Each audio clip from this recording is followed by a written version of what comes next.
وہ کہہ کر واپس اپنے کمرے میں چلا آیا۔ جلدی جلدی کپڑے تبدیل کیے اور اپنا بریف کیس تو وہ پہلے ہی تیار کر چکا تھا۔ چائے؟ وہ بالوں میں کنگھی کر رہا تھا جب رانیہ چائے لے کر آئی۔ ہاں، یہاں رکھ دو۔ رانیہ کی طرف دیکھنا اس وقت سب سے مشکل کام تھا۔ یہ اتنے تیار شیار ہو کر کہاں جا رہے ہو؟ اس کی تیاری کو دیکھ کر اس نے سوال کیا۔ بہت دور۔ کیا مطلب؟ اور اس سے پہلے کہ وہ مزید سوالات کر کے اس کے ضبط کو آزماتی، اس نے ایک چٹ اس کی طرف پڑھائی۔ اس کو سنبھال کر رکھنا اور جب کبھی زندگی تم پر تنگ ہونے لگے اس ای میل کے ذریعے پکارنا۔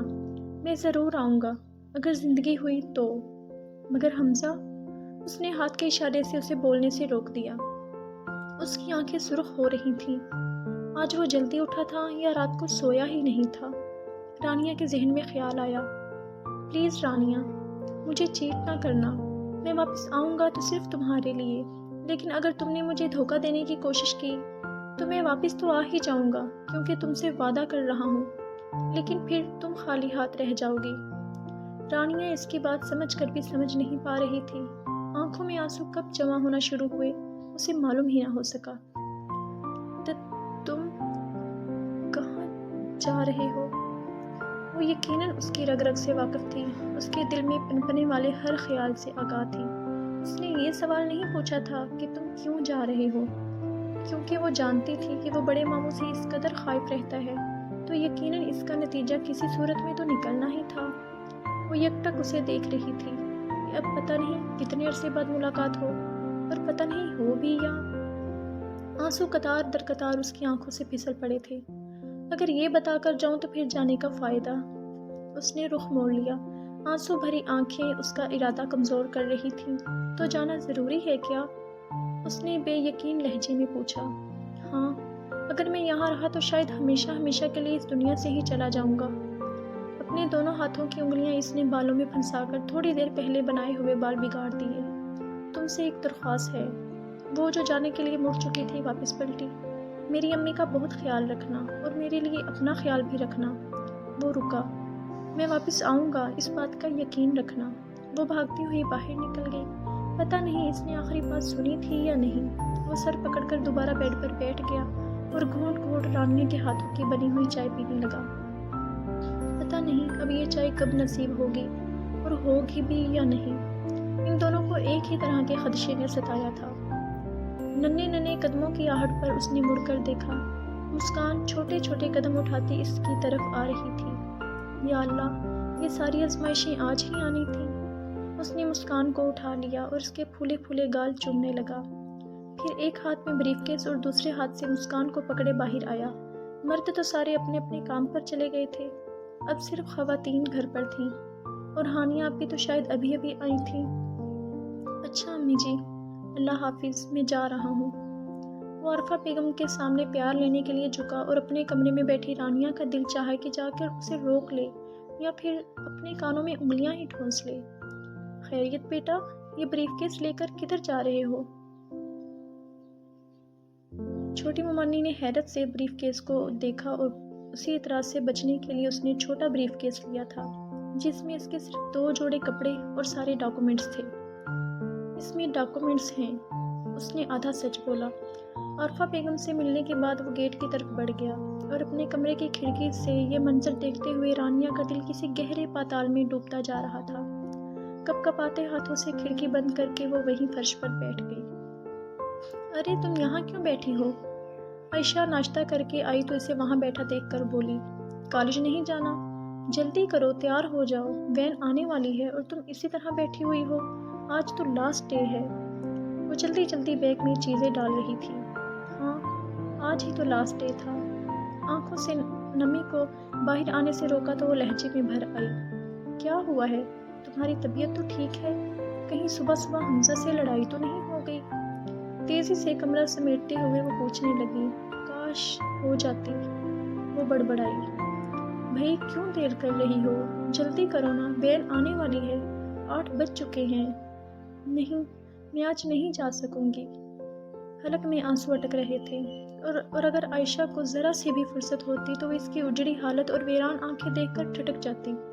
کیا مطلب؟ تم جو ہونا ہمیشہ اسی طرح کرتی ہو، عین وقت پر انکار کر دیا، پہلے بتا دیتی۔ وہ پیر پٹکتے ہوئے باہر نکل گئی۔ کمرہ ایک دم ویران ہو گیا، جیسے حمزہ کے چلے جانے کے بعد یہ گھر اسے ویران لگ رہا تھا۔ نہیں، حمزہ ایسا نہیں کر سکتا۔ وہ اپنے آپ کو زبردستی گھسیٹ کر بیڈ تک لائی اور اتنی سی کوشش میں اسے لگا کہ اس کی پوری جان صرف ہو گئی ہو۔ وہ یقیناً مذاق کر رہا ہوگا۔ وہ ایسا کیسے کر سکتا ہے؟ وہ ہمیں چھوڑ کر کیسے جا سکتا ہے؟ ناممکن۔ وہ مجھے چھوڑ کر جا سکتا ہے؟ نہیں، وہ یقیناً مذاق کر رہا ہوگا۔ اس نے دل کو تسلی دی، مگر اس کا دل ہر دلیل رد کر رہا تھا۔ وہ چیخ چیخ کر کہہ رہا تھا کہ حمزہ واپس نہیں آئے گا، وہ تم لوگوں کو چھوڑ گیا ہے، وہ تم سے ہمیشہ ہمیشہ کے لیے دور چلا گیا ہے، ہمیشہ ہمیشہ کے لیے چلا گیا ہے۔ دل کی ان صداؤں سے اسے گھبراہٹ ہونے لگی، ہاتھ پاؤں سے تو پہلے ہی جان نکل رہی تھی۔ حمزہ کی دی ہوئی چٹ اس نے دراز میں ڈال دی۔ رانیہ، تم آج کالج کیوں نہیں گئی؟ بڑی ممانی شاید بچوں کو فارغ کر کے ان کا کمرہ درست کرنے کے غرض سے ادھر آئی تھیں۔